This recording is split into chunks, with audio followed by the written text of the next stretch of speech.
Tutorial nunchaku tingkat dasar selanjutnya adalah teknik body bouncing atau pantulan yang kita lakukan di badan.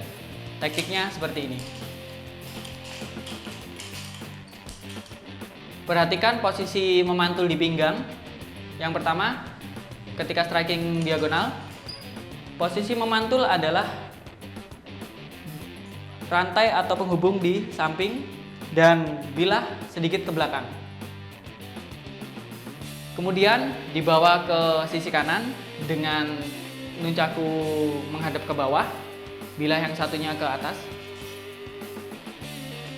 Kemudian dibawa ke atas.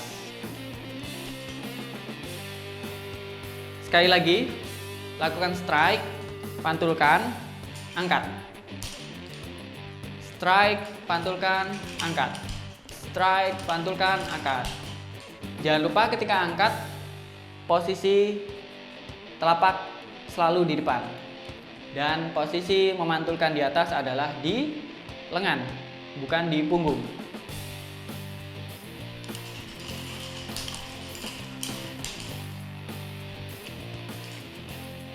Karena gerakan pertama adalah strike, sebagian pemain nunchaku menyebutnya sebagai L strike.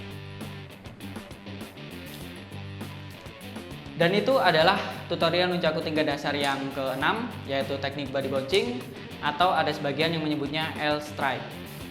Semoga bermanfaat, dan jangan lupa untuk subscribe channel ini, serta bunyikan loncengnya supaya tidak ketinggalan update terbarunya. Sampai jumpa di video selanjutnya.